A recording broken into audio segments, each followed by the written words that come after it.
राधे राधे, जय श्री कृष्ण। नमस्कार, बहुत स्वागत है आपका आपके अपने YouTube चैनल आध्यात्मिक टॉक्स में। और मैं विभा मिश्रा हमेशा की तरह ये कामना करती हूँ कि आप सभी पर श्री हरि की कृपा हमेशा बनी रहे। दोस्तों, आज हम इस वीडियो में चर्चा करेंगे आने वाली महाशिवरात्रि की, जो 8 मार्च 2024 को आने वाली है।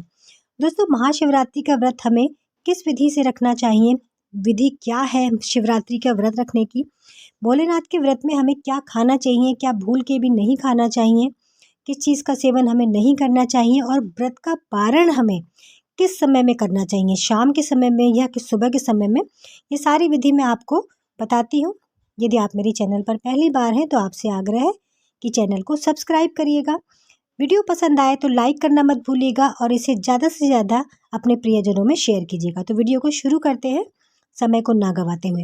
सर्वप्रथम हम जानेंगे कि महाशिवरात्रि का व्रत यानी भोलेनाथ का व्रत हमें किस विधि से रखना चाहिए। देखिए, सर्वप्रथम हमारे यहाँ शास्त्रों में ये वर्णन है कि सुबह में स्नान वगैरह करने के बाद महाशिवरात्रि के दिन भोलेनाथ की शिवलिंग पे जल, बेलपत्र, जो भी भगवान शिव को प्रिय है, धतूरा, भांग, ये सारी चीज़ें अर्पित की जाती हैं और सुबह ही हाथ में जल लेकर भगवान भोलेनाथ के व्रत का संकल्प लिया जाता है कि आप व्रत कैसे कर रहे हैं।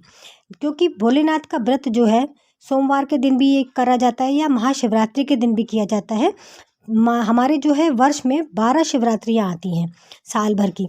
तो जो महाशिवरात्रि होती है उस दिन हम 12 शिवरात्रि के लिए संकल्प लेके व्रत करते हैं। तो निर्जला व्रत भी किया जाता है। तो वो किस विधि से किया जाता है, उसका समापन कैसे किया जाता है, या फिर आप अपने स्वास्थ्य अनुसार फलाहार व्रत कर रहे हैं तो व्रत में क्या खाएं और उसका समापन कैसे करें।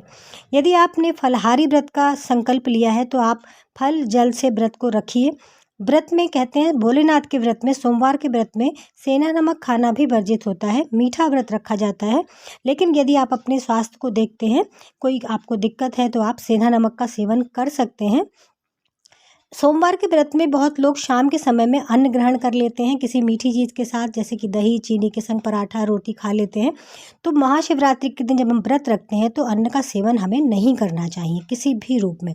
हमें फलाहारी व्रत रखना चाहिए और व्रत का पारण हमें सुबह स्नान करने के बाद, स्नान के बाद व्रत में हमें दान का जो है महत्व विशेष बताया गया है। तो किसी चीज़ का, अन्न का दान, वस्त्र का दान करके अपनी शक्ति अनुसार आपको दक्षिणा रखनी चाहिए और फिर व्रत का समापन करना चाहिए। यदि आपने निर्जला व्रत का संकल्प लिया है तो महाशिवरात्रि के दिन भोलेनाथ का व्रत जो है रात्रि 12 बजे समाप्त हो जाता है। उसके बाद आप जल ग्रहण करके व्रत को खोल सकते हैं। लेकिन व्रत का पारण आपको सुबह ही करना है। स्नान आदि करने के बाद आप जो है जल ग्रहण करें, दान करने के बाद आप व्रत को खोल सकते हैं। तो इस प्रकार आपको व्रत करना है। व्रत में जो है आप फल की चीज़ें, फलाहारी व्रत कर रहे हैं तो फलाहारी चीज़ें आप ले सकते हैं। कोशिश कीजिए कि आप सेंधा नमक का सेवन ना करें, मीठा व्रत रखें, क्योंकि साल भर की ये शिवरात्रि, महाशिवरात्रि सबसे बड़ी शिवरात्रि होती है। इसमें हमें 12 शिवरात्रि का फल प्राप्त होता है। आशा करती हूँ कि आपको वीडियो पसंद आया होगा। पसंद आए तो इसे सभी के साथ ज़्यादा से ज़्यादा शेयर कीजिएगा। वीडियो सुनने का बहुत बहुत आभार। राधे राधे, जय श्री कृष्ण।